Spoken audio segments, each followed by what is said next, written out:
Let me ask you something. What does a seven-time world champion do when the wins stop coming? When the car that made him a legend suddenly feels like a stranger underneath him?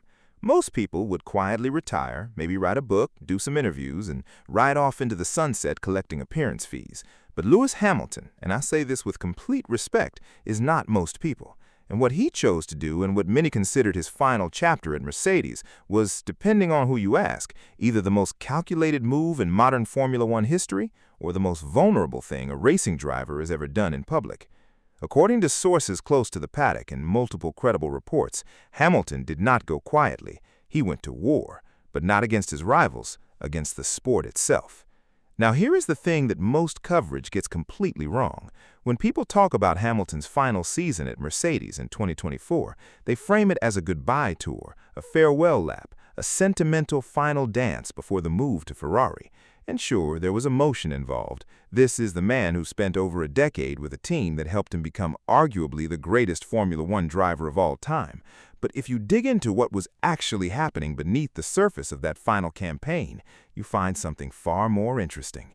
You find a man who spent that entire year dismantling the sport's most closely guarded secrets one by one and using what he found to completely reshape how he approached the car, the team, and himself.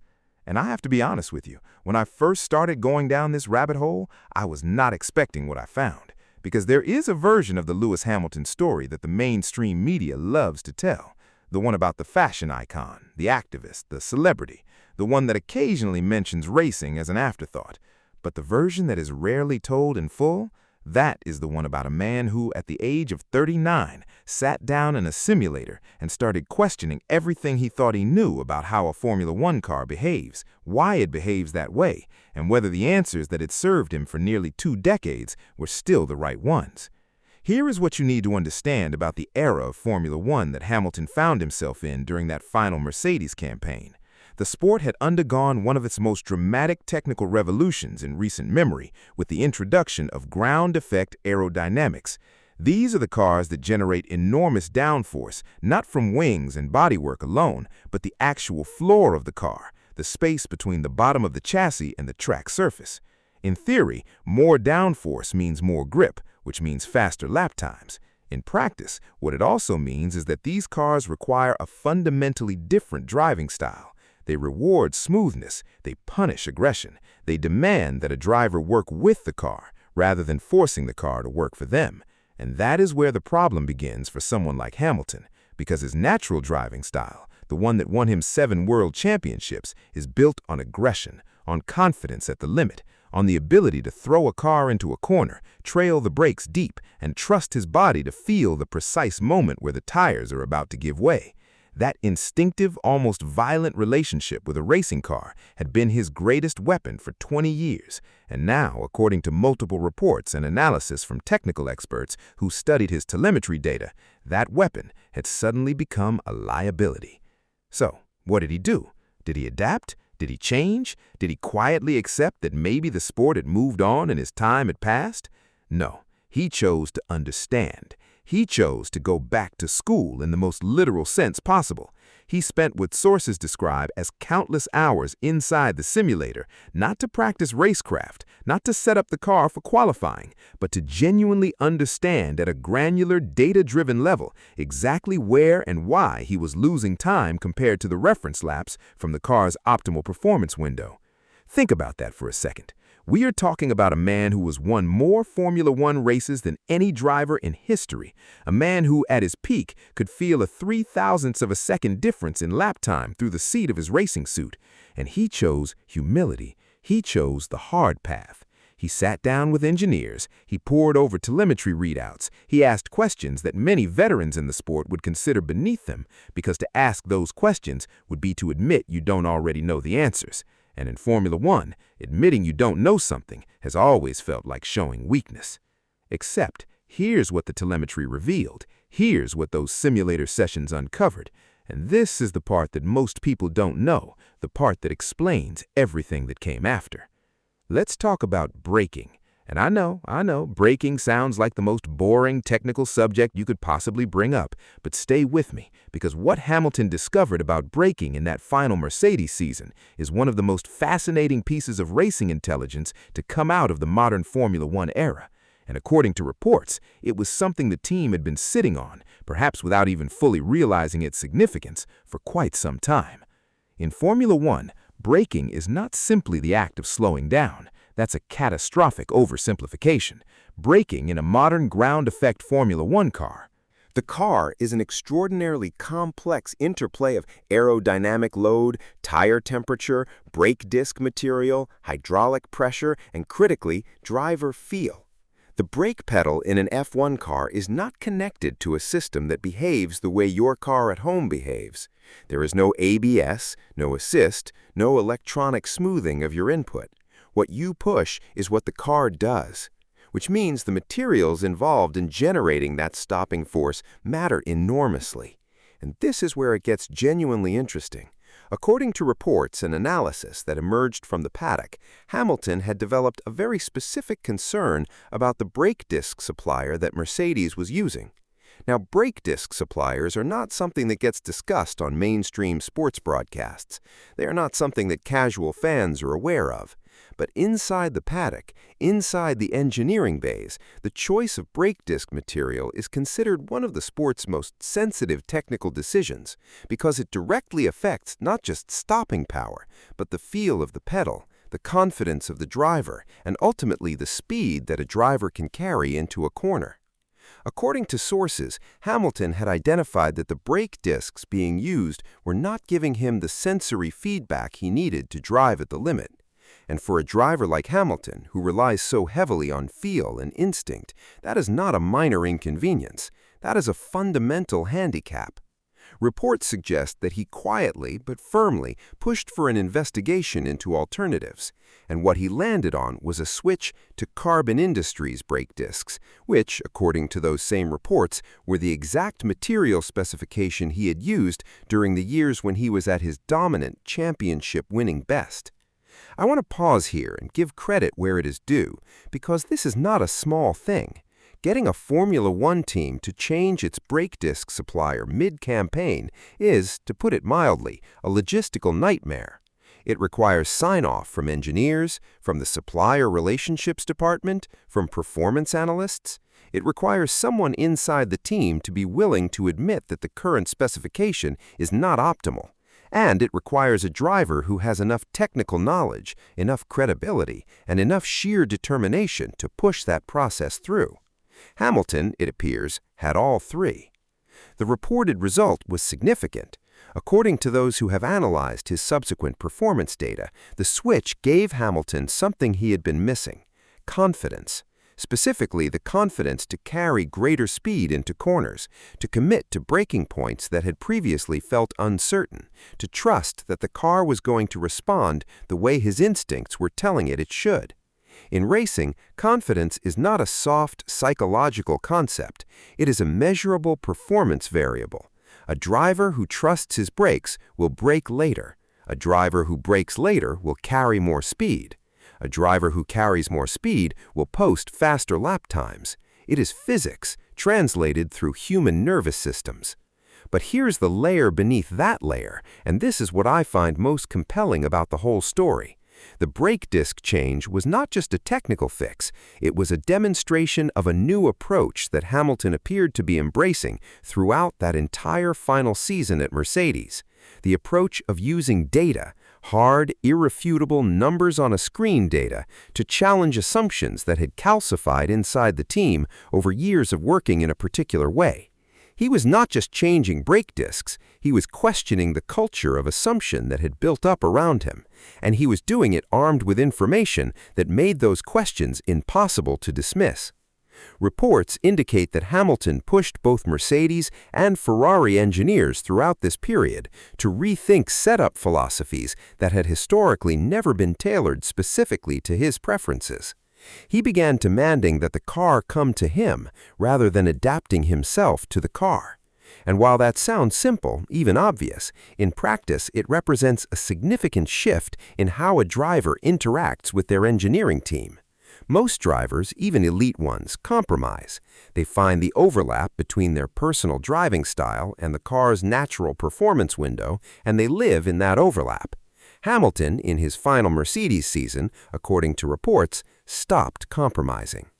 Now, I want to be fair here, because not everything went perfectly. There were races in that season where the limitations of the car were simply beyond what any driver adjustment or technical change could overcome.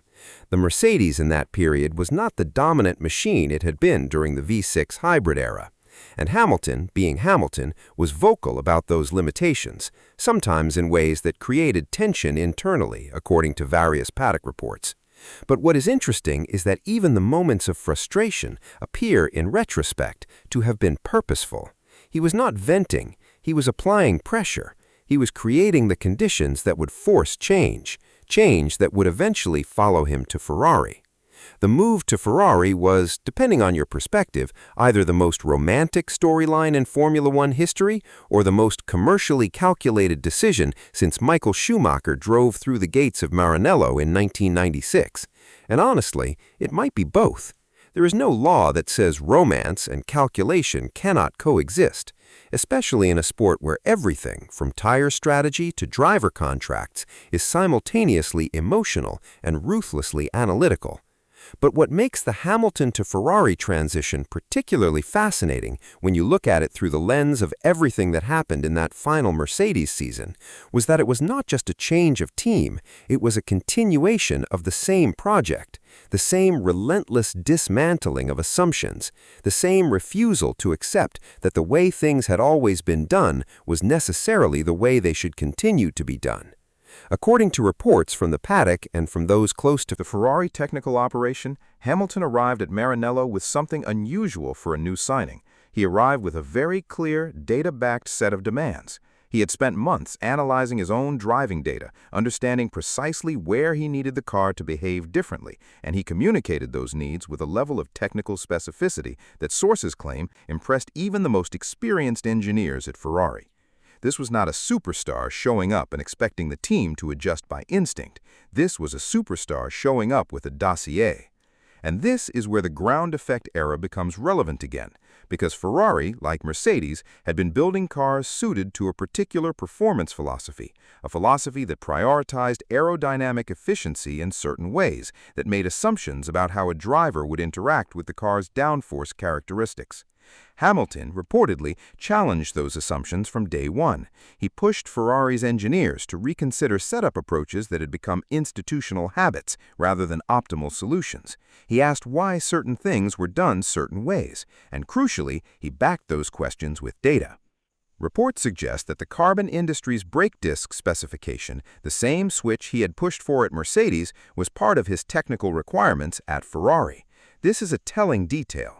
It suggests that the brake discoveries of that final Mercedes season were not a one-off fix. They were the beginning of a new chapter in how Hamilton understood his own performance requirements and how he intended to communicate those requirements to the people building his car.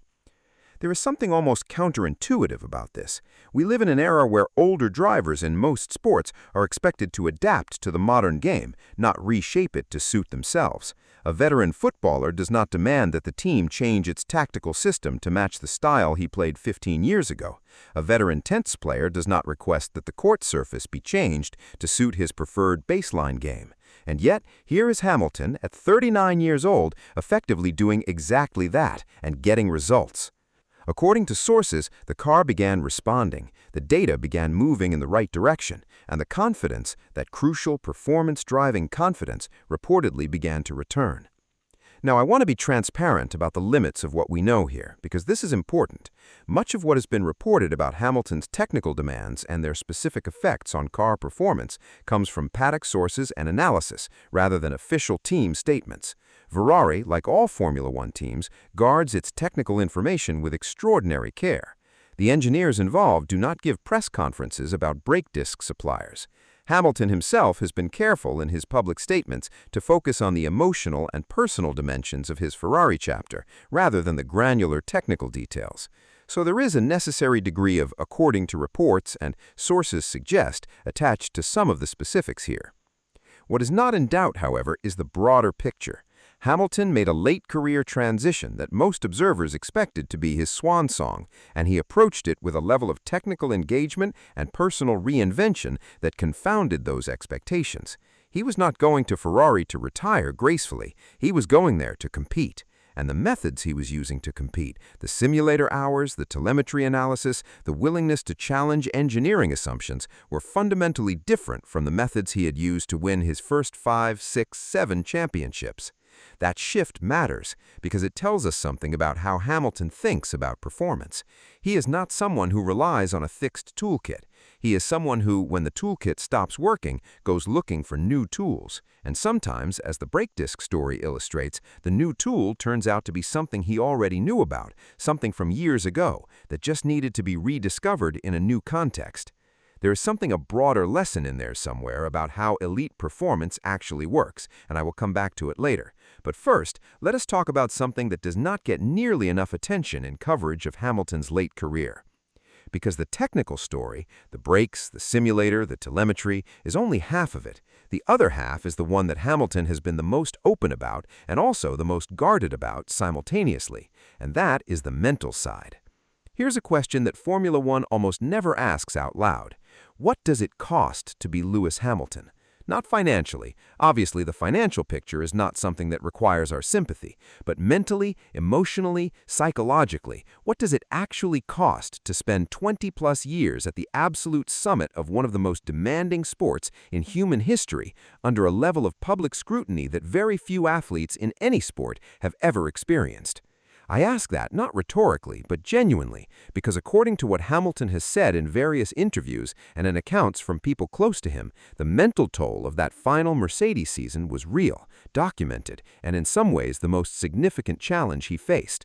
Not the brake disc, not the ground effect aerodynamics, not the Ferrari negotiation. The biggest challenge was, reportedly, his own head.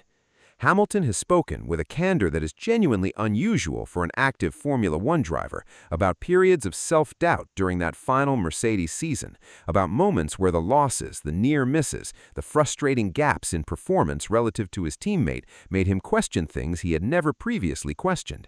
According to his own accounts, he experienced something that athletes at his level are almost never willing to admit, the feeling that maybe, just maybe, the edge was going, that maybe the sport had moved past him in a way that no amount of simulator time or brake disc switching could fully correct. Is what I find remarkable about how he handled it. Rather than hiding it, rather than performing the expected bravado of an elite athlete who never doubts, never wavers, he addressed it. He talked about unplugging from the matrix, which is his somewhat poetic way of describing a deliberate, structured disconnection from the constant noise of social media commentary, sports journalism, and the relentless churn of Formula One analysis. He pulled back. He created space, and according to those close to him, that space was not empty, it was filled with the things that actually mattered to him, his inner circle, his family, his personal training. Now, on the training front, there is a detail that has been reported but not always given the weight it deserves. During the early testing period of what would become his final Mercedes campaign, Hamilton was, according to reports, dealing with a serious neck injury. Not the kind of neck injury that you treat with a hot shower and some ibuprofen, the kind of neck injury that, in a sport where the body is subjected to extreme lateral G-forces for extended periods, can genuinely compromise performance. The kind of injury that requires management, physiotherapy, and a level of physical resilience that most people, even very fit people, simply do not have. According to reports, Hamilton kept the severity of this largely under wraps during the early part of the season. And I want to be careful here because I am not in a position to tell you definitively how significant the injury was or how much it affected his early season performance. What sources suggest is that it was a real factor, that it was being managed behind the scenes, and that the dedication he poured into his physical training regime was at least partly a response to this challenge, a way of rebuilding the physical foundation that the injury had compromised. But here is the thing about the mental and physical recovery story that I think gets missed. It was not just about getting back to baseline. It was about understanding, perhaps for the first time in his career, what baseline actually means when you're approaching 40 years old in a sport designed for people a decade or more younger. Hamilton could not train the way he trained at 25. He could not recover the way he recovered at 28. The sport had always demanded adaptation, but this was a different kind of adaptation, one that required not just technical adjustment, but a fundamental reimagining of how he maintained himself as a performance athlete.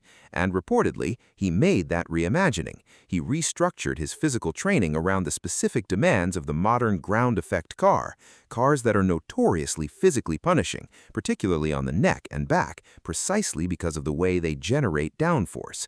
He worked with specialists. He became, according to those close to him, almost obsessive with the physiological data, monitoring recovery, tracking specific physical metrics with the same granular attention he was bringing to the car's telemetry data.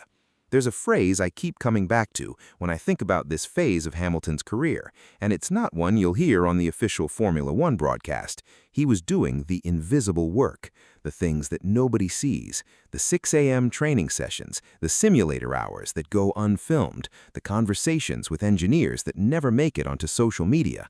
And in a sport that is absolutely saturated with visibility, with cameras, with social content, with onboard footage and post-race interviews, the invisible work is where the real competitive advantages live. Which brings me to the final and, I think, most profound part of this story, because everything I've told you so far, the brake discs, the telemetry, the mental reset, the physical rebuild, all of that is backstory, context. It sets the scene for the question that actually matters. What does Lewis Hamilton do with everything he learned? Let me try to put Lewis Hamilton's final Mercedes season in proper historical context, because I think that context is where the real story lives.